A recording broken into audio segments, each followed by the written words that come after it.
पहला topic topic का हम लोग का नाम है मध्य बिंदु। मध्य बिंदु पर आधारित प्रश्न को हम लोग देखते हैं। पहले कॉन्सेप्ट को समझेंगे। मान लीजिए यहाँ एक कोई व्यक्ति है, एक व्यक्ति यहाँ है, ठीक है, एक व्यक्ति यहाँ है, ठीक है। ये दोनों की दूरी मालूम नहीं है, ये दोनों की दूरी मान लेते हैं। यहाँ एक पॉइंट ये है और ये पॉइंट ये है। ये दोनों व्यक्ति आपस में एक जगह आना चाहते हैं। मान लेते हैं ये पॉइंट का नाम क्या है, ए है, और ये पॉइंट बी है, ठीक है। ये व्यक्ति जो है इस पॉइंट पर है और ये व्यक्ति इस पॉइंट पर है।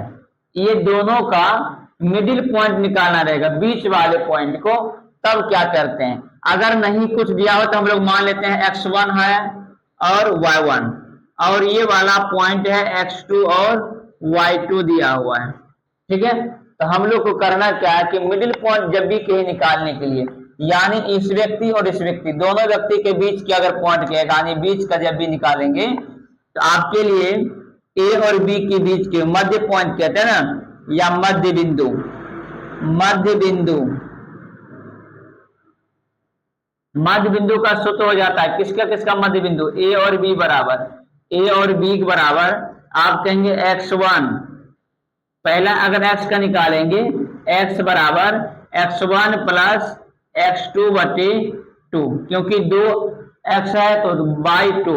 अगर y का अगर निकालेंगे, क्या x और y दोनों एक ही साथ हम लोग लिख देते हैं, x और y। तो x का हो गया y का y1 plus y2, y1 plus y2 upon 2। ये आपका हो गया क्या चीज, मूल बिंदु का सूत्र हो गई, ठीक है। इन दोनों के बीच की अगर निकालेंगे तब, अगर हम आप इस पर सवाल देते हैं, जैसे a बराबर अगर 0.2 और 3 दिया हुआ है और b बराबर 5 और 7 है, तो कहेगा आपको मूल बिंदु या मध्य बिंदु ज्ञात करें। मध्य बिंदु निकाले। मध्य बिंदु अगर कहीं निकालने के लिए तब आप क्या करेंगे, पहला a बराबर आपको वैल्यू और b बराबर दिया हुआ है, तो आप लिख देंगे क्या, माना a बराबर आपको दिया हुआ 2 और 3, तो आप कहेंगे x1 बराबर, पहला ये x1 का मान है तो 2, y1 का मान है आपका 2 माना 3, b का दिया हुआ आपको कितना दिया 5 और 7, यानी कहने का मतलब x2 का मान 5 है और y2 का मान आपका 7 है, ठीक। ये तो मान रखा गया है। आप क्या कहेंगे, आगे हम लोग आते हैं, यहां से आगे बढ़ते हैं। सबका मान आपको दिया हुआ, मध्य बिंदु केगा निकालने, आप लिखेंगे सूत्र से, मध्य बिंदु सूत्र से, मध्य बिंदु सूत्र से। मध्य बिंदु सूत्र क्या कहता है, x और y का, x1 प्लस x2 बटे 2, y1 प्लस y2 अपॉन 2, यही ना है। x1 का मान कितना है, आप कहेंगे 2, x1 का मान 2 प्लस x2 का मान, x2 का मान आपको 5 है दिया हुआ, 5 बटे 2 तो बटे 2, कॉमा y1 का मान 3 है, y2 का मान 7 है, 3 प्लस 7 बाय 2। आगे करेंगे 2 प्लस 5 7 बाय 2, और दूसरा है 7 और 3 10 बाय 2। ये आपका x और y का मान निकल गया, ठीक है। ओरिजिन पॉइंट क्या है, ये आपका आ गया। और आपको हमारा सवाल देंगे 3 और, मान लीजिए, और हम आपको एक सवाल देते हैं,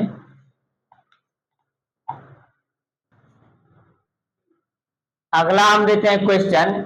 a बराबर आपको मान लीजिए आपको सवाल दिया -1 और 3, और b बराबर आपको दिया हुआ 5, -7, तो मध्य बिंदु आपको निकालना है। मध्य बिंदु, मध्य बिंदु निकाले, ठीक है। ये आपको दिया हुआ है, देखिए करना क्या है, आपको दिया हुआ क्या क्या है पहले वो लिख देंगे। दिया है a बराबर माने थे क्या -1 और 3 है। x1 का मान कितना है तो आप कहेंगे -1 है। और x2 का मान कितना है तो 3 है।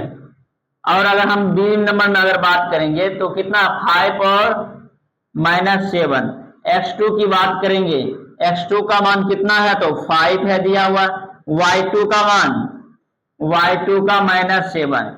आप जानते हैं मध्य बिंदु सूत्र से, मध्य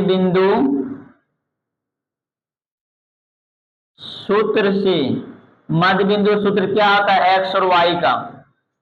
x और y का होता है x1 प्लस x2 अपॉन 2 और y1 प्लस y2 अपॉन 2। आप सबका मान रख देंगे, सबका मान रख दीजिए।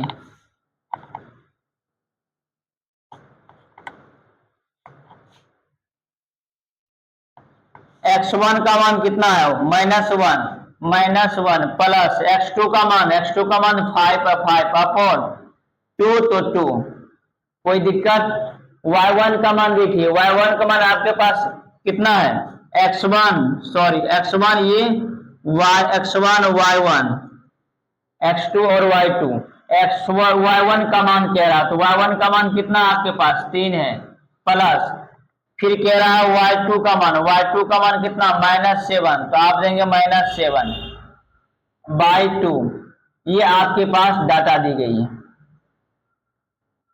अब ध्यान देना है -1 और +4 है, -1 और +5 है। 5 में से 1 चला गया तो आप कहेंगे 4/2 है तो /2। ठीक, उसके बाद इसमें ध्यान देंगे प्लस माइनस माइनस होती है।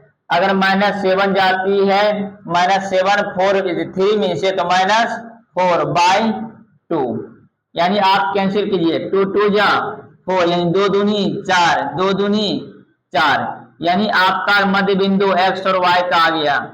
मध्य बिंदु x और y बराबर 2,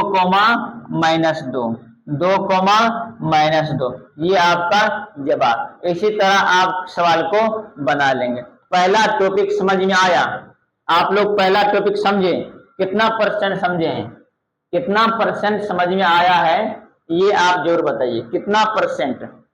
100 में से कितना % आप देंगे? 100% में कितना % आप देंगे? ठीक है, कुछ आप लोग के लिए HW आप लोग को देते हैं, आप लोग घर में बनाएंगे। HW आपके लिए है। A बराबर 2 और 3 तथा B बराबर हम आपको देते हैं -7 और 2। पहला क्वेश्चन।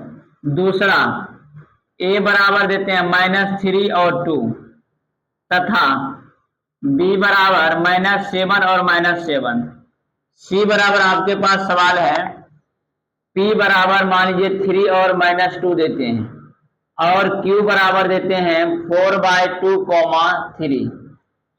और चौथा सवाल आपके लिए है -3/2, 4 और A बराबर R बराबर कोई और दे 3 और 3/2। ये आपके लिए 4 क्वेश्चन दिए हैं।